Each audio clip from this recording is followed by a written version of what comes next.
Welcome everyone, and thanks for joining us. This presentation is Library Advocacy for All, an introduction to the ALA Ecosystem Toolkit.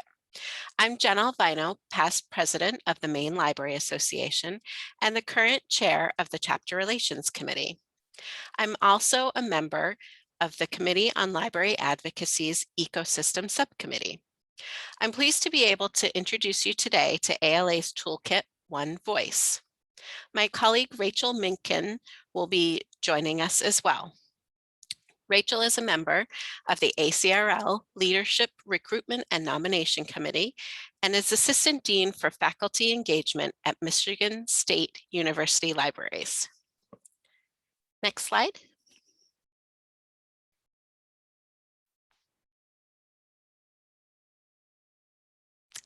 And actually, next slide on that one too. The ecosystem calls together ALA members from across the spectrum of library types, size, and geographical location.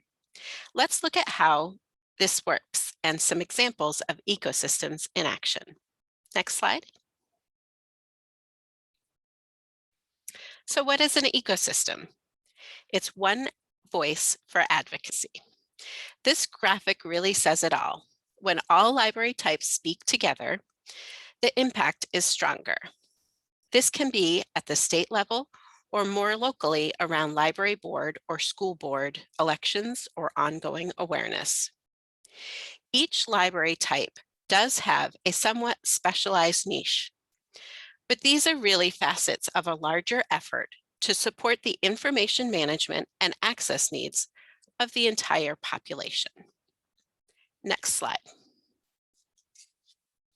A patron of one library is the potential patron of any other library at a different time of life or location. No library exists independent of the library ecosystem. What this means is when we stand together in mutual support using common messaging themes that demonstrate this interconnectedness, every library is stronger. This definition underlies the continuum as well as the supporting tools that are included in the toolkit. Next slide. This graphic shows how libraries are fundamental. Whether we are children, teens, college students, or adults, we never outgrow our library. Next slide. All libraries have common goals. When we remember that we are serving the same interests, collaborative advocacy makes sense. These common goals are information literacy, intellectual freedom, cultures of learning, inquiry skills, public access, historical record, and a strong community. Next slide. The continuum is a rubric allowing each group to identify their own strengths and challenges, and to move towards the most useful ecosystem for their situation. Leadership, communication, collaboration, and sustainability are the four strands of the ecosystem continuum. Ongoing leadership to initiate the organized work of an ecosystem and to keep the ecosystem strong. The communication section outlines how the team builds a unified voice and advances shared advocacy and legislative agendas that reflect the goals of diverse stakeholders. This describes how the ecosystem team works with leadership to coordinate the most useful response in support of a crisis or longer-term advocacy solutions for participating in library organizations. Collaboration builds a unified advocacy agenda. By welcoming careful and consistent coordination among all organizations within the ecosystem. A key component of the collaboration piece is contact with ALA advocacy efforts and the chapter relations committees. Sustainability of the ecosystem effort requires long-term equitable access to participation in the agenda building and advocacy efforts among all supported organizations. Next slide. These are two examples of what is available already and in use in several states like Oklahoma, Tennessee, New Hampshire, and Michigan. You'll hear more about these in a few minutes. The Agenda Builder template offers one method to consolidate advocacy needs and goals from several groups to build one message that supports all and that all can support. The calendar tool builds backwards from a legislative session or other deadline to plan what content and decisions are needed along the way to be ready. For example, if you know you need to preset the awareness of your voters for a bond election or a budget vote, what PR will be needed across all library types? Next slide. I'm going to turn it over to Rachel now. Thank you so much, Jen. If you remember back just a few slides ago, we had those beautiful rainbow of all of these different issues that maybe could unify a library system, a library ecosystem. In this particular set of slides that we have coming up next, we're very thankful to Barb Stripling, who's president of the Freedom to Read Foundation, and the work she has done around intellectual freedom. So one of those possible facets that we've learned about. With thanks to Barb and looking at our intellectual freedom, we're reminded on this slide about that ecosystems aren't just types of libraries necessarily, but could be our parents, it could be community members, it could be authors. There are many other decision makers who are involved in this process around intellectual freedom. Next slide, please. We're looking, of course, as we engage all of these folks, in unity across library types. So the shared understanding in this particular case of what intellectual freedom actually is and what are the protections that could be possible across all types of libraries. We may be using different types of terminology across different library types when we're discussing certain topics. So for instance, when we say intellectual freedom, we do need to make sure that across different library types, we understand what we mean by intellectual freedom. I think that we can agree across many library types that intellectual freedom is a foundational value of ours, something that we all value. But what does that look like? Well, for public libraries, maybe we're talking about equitable access to diverse perspectives.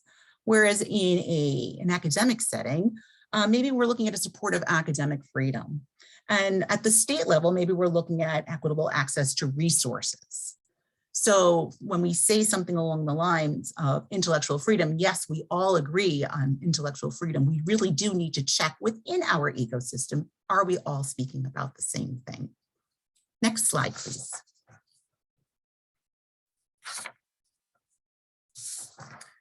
And so we take actions with one voice when we talk about our ecosystem.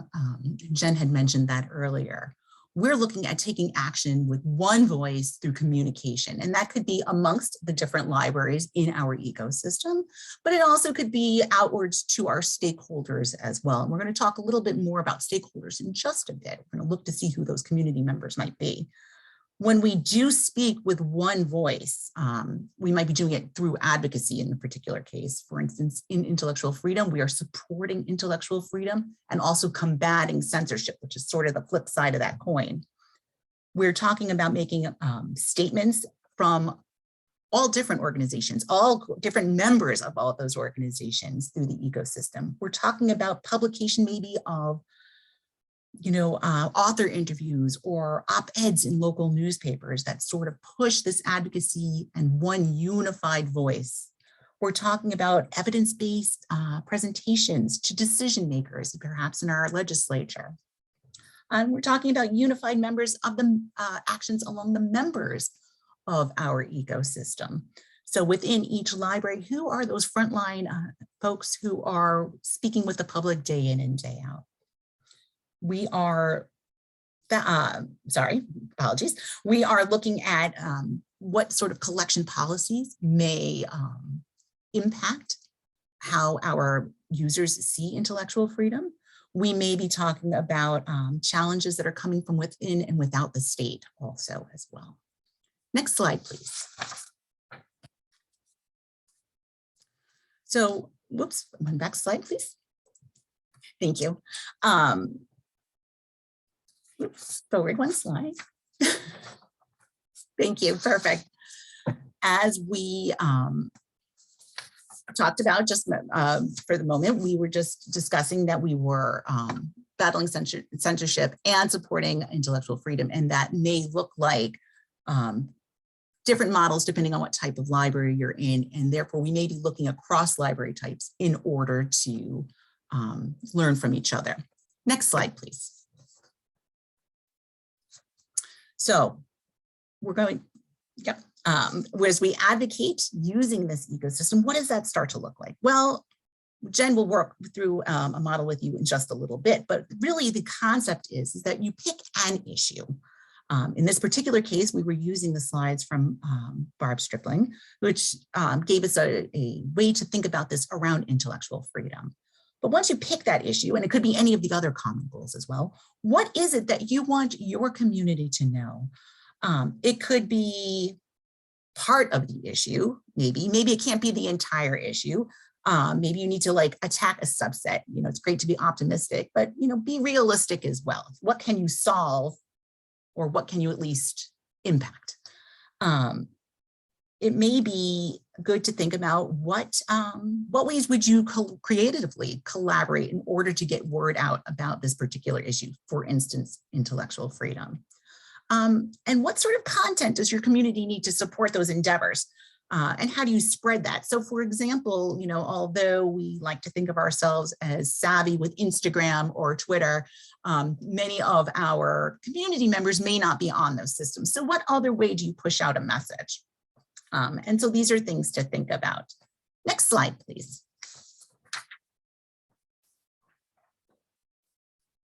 And so as we start to sort of close out this section, I want you to think about what actions do we need to take as members of libraries and members of library ecosystem. In particular, if we're talking about intellectual freedom, what is it that you can do to support ecosystem and intellectual freedom within the ecosystem, and how can you bring everybody else along with you? We are in this together, and we do have to collaborate with our other members in other types of libraries to sort of build this unified demand for intellectual freedom. There's ways to empower our voices, and we need to recognize that if we can get a common language, this would be an easier task to do. It's easier to do all together. Next slide, please. All right, and I am going to turn it back over for some practical work with Jen. Jen, take it away. Thanks, Rachel. So the toolkit is meant to encourage library advocacy across all library types. But what does this mean practically? It means that an issue that may need solving, and more realistically, just even something that we all need to work on, may need buy-in from more than just the obvious library patron base. School librarians or media specialists advocating to ensure librarians in elementary schools will reach out to their communities, but may also want the public libraries to echo and amplify their message to their possibly wider patron base. That may mean taking the original message that school librarians are pushing out and connecting it and connecting the dots in a different way. For example, Miss Smith may not have kids in school, but she's very interested in an informed and engaged citizenry. So school libraries and public libraries may work together to explain why school librarians in elementary schools impacts the informed and engaged citizenry. So let's pick a real world issue all of our libraries and library types face and see if we can start using the ecosystem framework to our advantage. Next slide. So this is an example that I'm very familiar with. I used this at our Maine Library Association retreat this past year to start my library board thinking about my library association, to start thinking about how we can form our own ecosystem in our area. So I led this discussion at, and this is really where our discussion began. We wanted to list who the stakeholders in our state were that we would call together when we had a particular issue. And in the beginning, I thought it would be very simple and it would look something like this, these three examples. This in the center is Maine Library Association. The MASL is our Maine Association of School Librarians.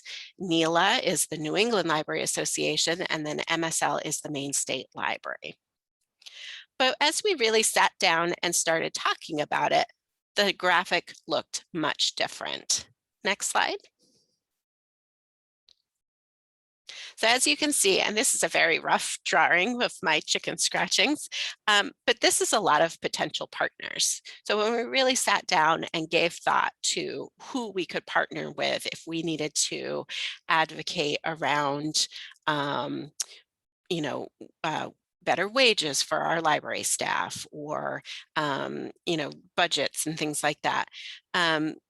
This is what the picture really looks like. We have some, our Maine Association of Nonprofits. We have some of our state consortiums, our Maine Humanities Council, the Association of Rural and Small Libraries. All of those partners are included in this graphic to help us as we advocate for whatever our issue is. Once you have your list of stakeholders, how do you connect with them? So if you're looking at this list, and you could create one for your state, which we'll do next, how do you connect with these people? We know many voices speaking the same language and working toward the same goal is stronger. How do we do that? How do we share our goals with these groups and get those groups to then amplify our message? If you're in the chat, you could throw an example in the chat. I hope that works. We're recording the session, so hopefully that will work, but maybe you can have some dialogue in the chat about that. Some other examples: can you invite members of these different groups to your meetings and have a liaison messaging back and forth between the groups? Do you share newsletters? Do you have a legislative day that you can invite these groups to your state house along with you? In Maine, we partner with many of these groups listed here on the slide on our legislative day. So each of these many groups have a table in our state house so that when our legislators come through, they can talk to all these different groups. These are just a few small ways to plant some seeds for this work. The toolkit has many more resources and ideas to further this thinking. All right, next slide. Okay, so as I said earlier, I think it's a little difficult to do some brainstorming with a pre-recorded session, but we're going to give it a go. So maybe you can keep a notepad to take some notes on this, because we might have missed some great ideas. But Alaska is an obvious place to start. So perhaps you already know a few strong advocates within the organization. Any groups you invite would designate a representative to bring their voice to the table and take back any conversations and ideas to enable an ongoing conversation. Possibly you would begin with only groups that are members of the Alaska Library Association, with a hope to expand eventually, or those groups most affected by the common goal you wish to start with. Whatever the plan is, it's yours to make. Next slide. All right, so this slide shows us adding the Alaska Association of School Librarians. School librarians know that they are demonstrating to the patrons of every other library type why they will want to use those libraries.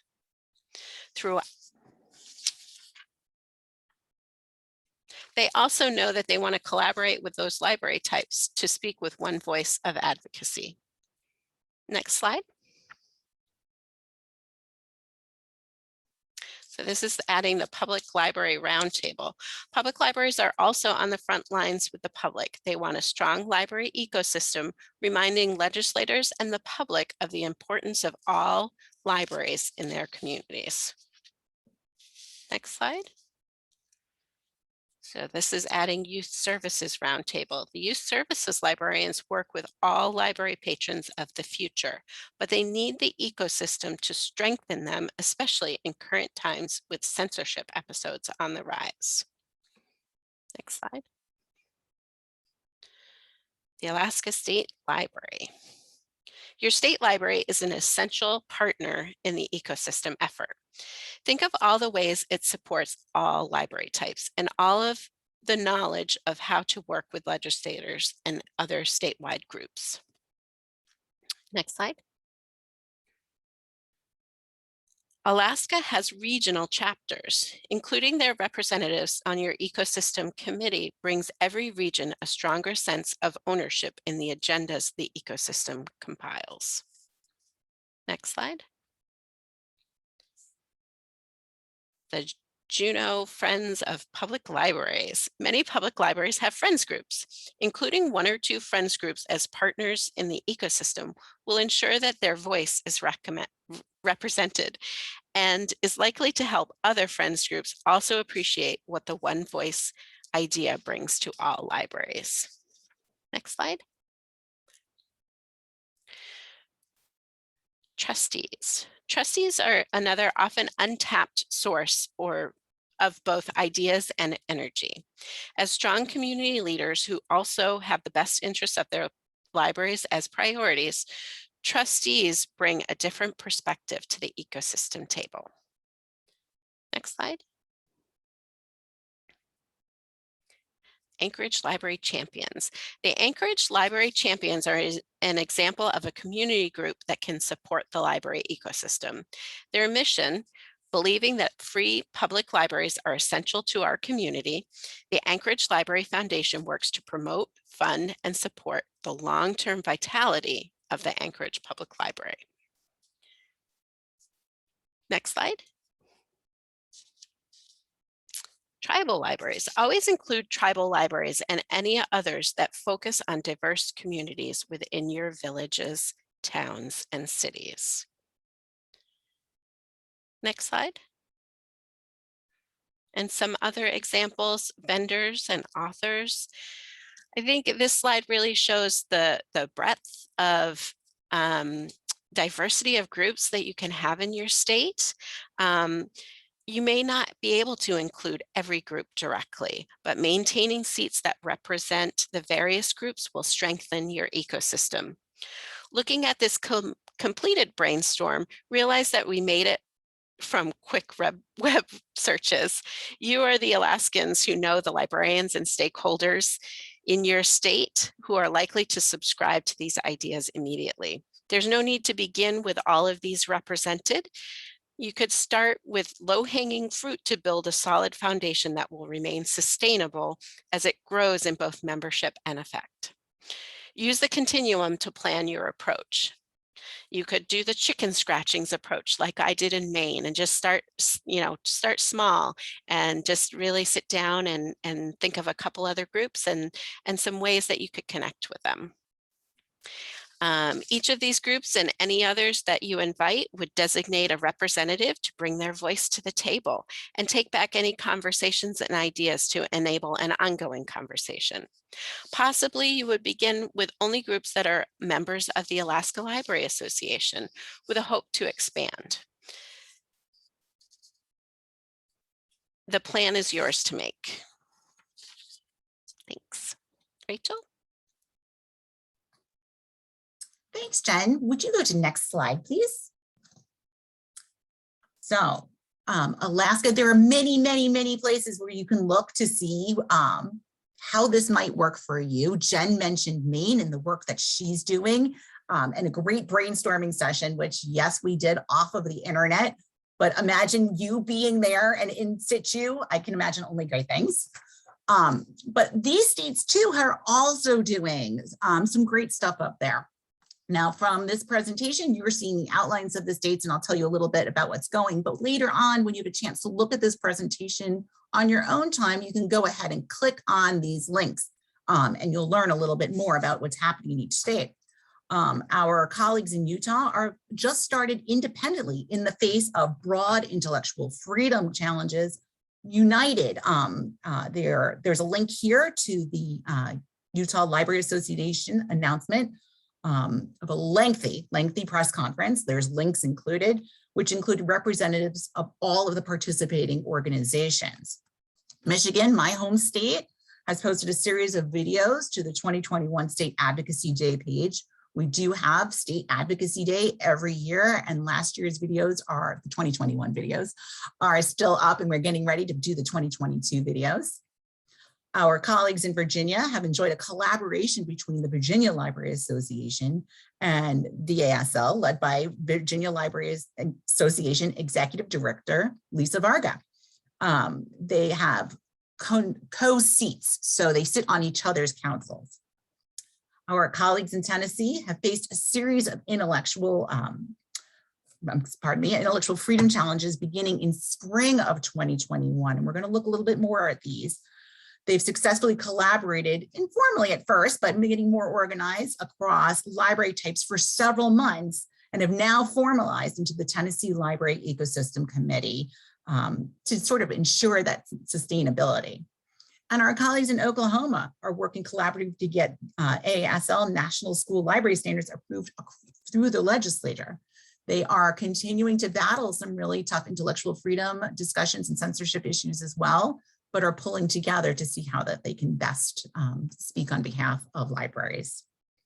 I also want to note for you, actually we want to, because there's a bunch of us, that there is a new state legislative advocacy toolkit published by the Public Policy and Advocacy Office of ALA in order to strengthen legislative advocacy skills across library advocates across all types of libraries, and hoping that this will increase effectiveness and results over time. So there are many facets: collecting and sharing stories with decision makers, hosting site visits, meeting with lawmakers, things like this. There's also a frontline advocacy toolkit, and I find this one very interesting, which can support your ecosystem efforts with increased awareness of common goals and the need to collaborate. And this is to help everyone who works within the library system. So if you work at a library, you can be an advocate. The idea is to provide some practical tools that would help your frontline staff identify opportunities to advocate for the values of libraries, and then their own value as paid employees of library systems. And that can happen on a daily basis. Next slide, please. Now, we do have our colleague, Erin Duffy, formerly of Tennessee.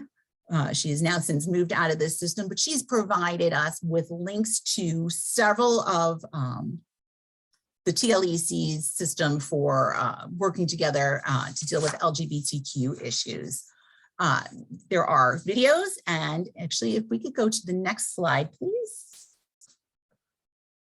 Thank you. We have some of the beautiful postings that they were able to do, some of this like beautiful sort of handout work. And we do have a link available to this as well via Canva.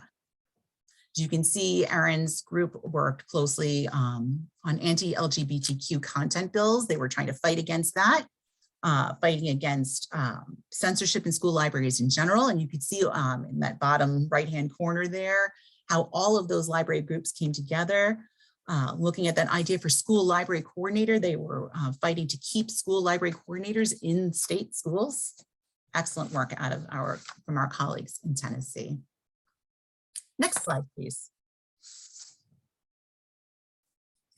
And I'm particularly fond of this one. This is a beautiful posting that they did for planning for their future with a link showing to different aspects of the toolkit. So the legislative agenda and how to create and work with that, how to work with a calendar, And all of these are linking back to the ALA ecosystem toolkit. This is done in-house. This was not like done by a larger group outside. This was done by Erin and her colleagues. So I just wanted to highlight and demonstrate that.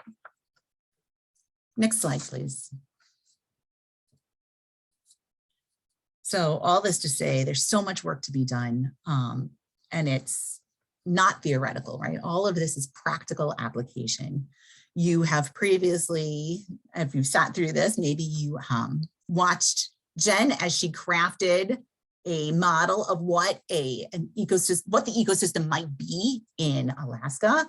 You listened to me talk about how different groups could attack intellectual freedom and sort of like go after that as a core feeling. But it's easy to walk away after hearing a seminar like this and to say, well, okay, that was great, very interesting. So we are encouraging you to do some homework. We want you to leave here today after having viewed this webinar with an idea, something that you could use to go forward. So we ask you to think about an action plan. What is your action plan? Thinking about the core issues that maybe you could rally around. So for instance, intellectual freedom. What could be your action plan around intellectual freedom? Have a goal. So for instance, what would be a 30-day goal? Well, what could you hope to accomplish in 30 days? Maybe it's just calling up the other library types organizations. Maybe it's going ahead and getting the round tables together to speak on a common theme. What does a 60-day goal look like? Or a 90-day goal? I mean, start to really think out, what is it that you want to accomplish? And how would you get there at 30, 60, and 90 days? Now, it's easy to think these big ideas. Sometimes it's harder to get them going, and having an accountability partner or several accountability partners to give you that little kick in the pants, that may be helpful to you. So, you know, they're people who could help you achieve those goals, but maybe it's more of a phone call that said, how far along are you on your goals, right? So maybe it's not just, hey, how's it going? But like, are you doing it? Like, what time is it? Keep going. And that person, your accountability partner or your accountability partners, they can help you with this, right? So how is it when you think about intellectual freedom within your particular library space, how might they think about library ecosystem? How might they think about intellectual freedom in a different type of library? So they can help you with that. And then also, how do those common sort of foundational problems that maybe we all have, how is it that you can come up with goals that align across all aspects of the ecosystem so that you're all being supported and are all getting something out of this? And then, of course, how do you measure these goals? How do you know when you're doing well?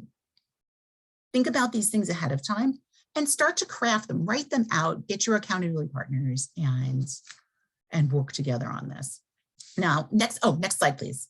To do this, we have a little Google document you can use. So we've crafted it here. It's linked here where it says, take this opportunity to begin your Alaska ecosystem, right? So on this document, click on it, open it up, and you can start typing away if you're ready to do so. You can think about what is your action plan. My action plan, Rachel, is to battle censorship and support intellectual freedom. Okay, great. You know, what does that mean within your library? What does that mean to your colleagues in a different aspect of the library ecosystem? What can you do in 30 days, in 60 days, in 90 days? And who do you think are your partners in this? Who's going to help you with this? So use this space. We're going to keep it up for, it's going to stay live. So you use it and muck around as you will. I'm going to go to next slide, please. So some links that you can use for later on. We have links to One Voice for all library types. So that's this presentation. You'll see the slide deck here. You may have already gotten the slide deck when you signed up for this presentation, but you'll have access to it.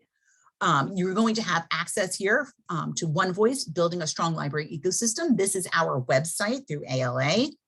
We have a library ecosystem FAQ handout. So if you were like, what, Rachel, stop, go back, what? You have ways to ask and answer all sorts of questions.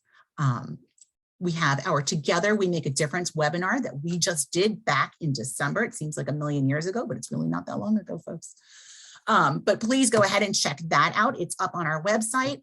And as I was mentioning, that new state legislative toolkit from the Committee on Library Advocacy through ALA, that is up as well. So all sorts of good stuff that you can use, linked to right here from this presentation. Next slide, please. And of course, we want to thank you for sitting through our presentation today. We wish we could be there with you live. We have here on this screen a small little email address, ecosystem@ala.org. That comes to both Jen and I, as well as the rest of our colleagues on our committee. We love to hear your questions. We want to hear your questions, and even better, tell us your success stories. We want to hear about it. That's how we found out about Utah. We happened to hear through the grapevine that something great was happening. And we're proud to be able to talk about them here in this presentation because it was so phenomenal. Tennessee's success stories, Michigan's success stories, Oklahoma's success stories, Maine's success stories. We want to hear all of them. So let's add Alaska to that list as well.